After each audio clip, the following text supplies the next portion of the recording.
Travis Doria moved across the country to Missoula just 2 years ago. He is enjoying the Montana lifestyle after growing up in Maryland and living in the great state of West Virginia for 8 years. He was lucky enough to convince his amazing wife, Rachel, to move to Montana with him. They now live on the south side of town with their cat, Herbert. Travis works as a forensic chemist in town and has no experience writing or telling stories. He listens to plenty of story podcasts, which is kind of the same thing. Please welcome Travis Doria.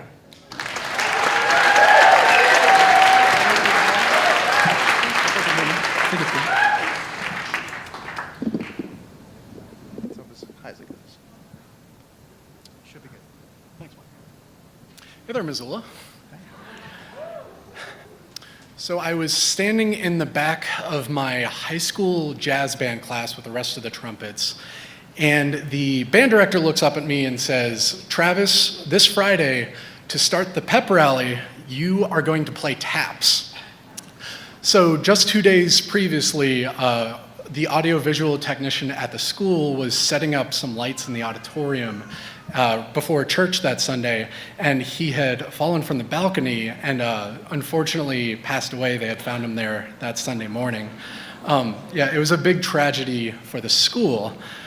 So the principal specifically asked for me to play taps to start a pep rally. I know, right? Yeah. So for those of you who don't know, Taps is a relatively easy song. It's only 24 notes on a trumpet. You don't even have to use your fingers. It's traditionally played on a bugle. It was originally used in military installations to signify the end of the day, the sun setting, whenever you would lower the flag for the end of the day. And was later adapted to signify the end of a life of a soldier and was played at military funerals.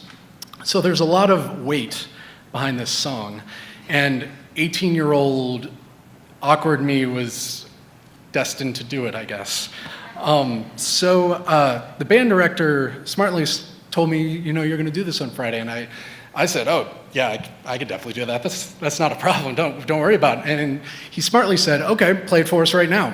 And it was in front of my jazz band, which is like 15 folks, and I was like, yeah, I could play it. And so raise my horn, and I play it poorly at best. Whenever you're holding out long sustained notes, you can really hear whenever you're out of pitch or you miss some, and everybody in the band knew, And so the director said to me, you're really gonna have to practice before Friday before you play it in front of the whole school.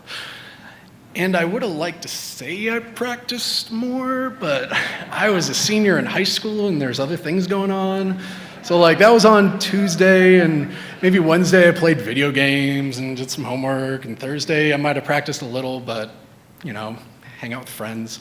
So Friday rolls along, and I'm under practice and, slightly nervous, but this is happening. It's going down.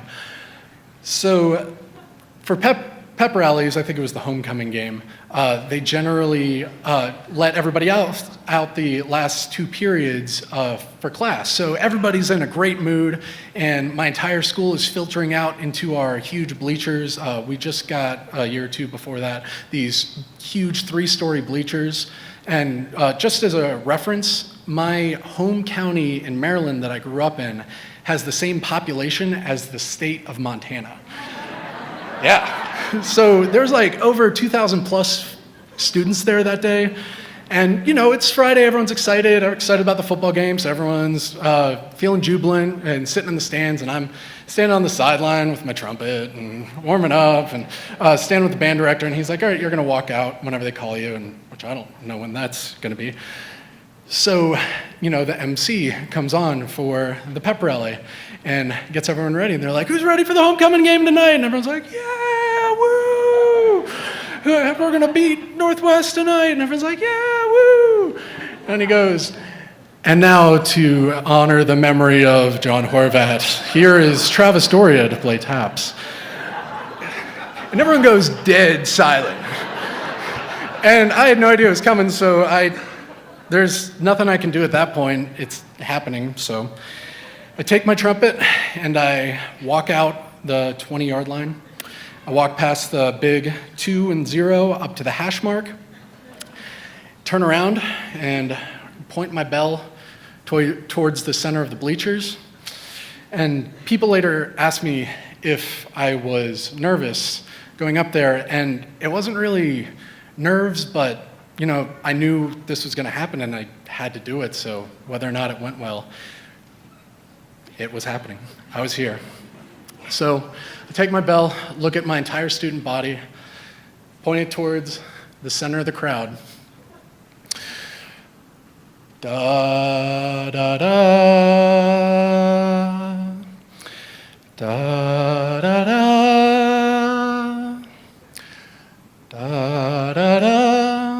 da da da da da da da da da da da da da. And I thought of a lot of ways it could have gone, and a lot of different things that could have gone wrong.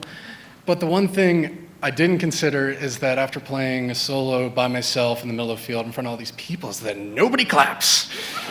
It's just me still in the center of the field, and everyone's like, and so I just run off the field. I don't know, just get off the field. And the band director says good job, and one or two other people say good job. But I kind of left not feeling much of anything. It was it's done, and then we had the pep rally. And I didn't really know how to feel until the next day.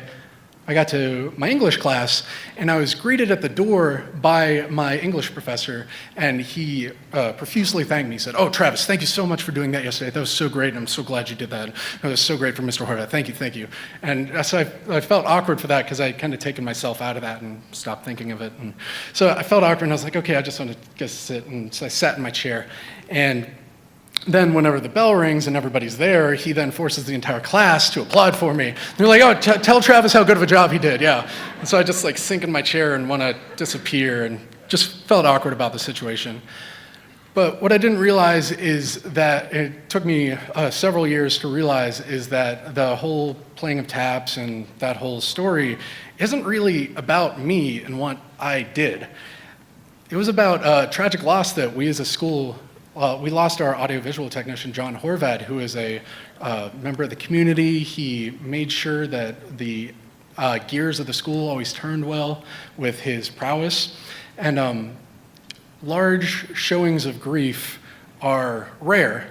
And I think it was pretty admirable that the entire student body took, 30 seconds before pep rally to recognize that.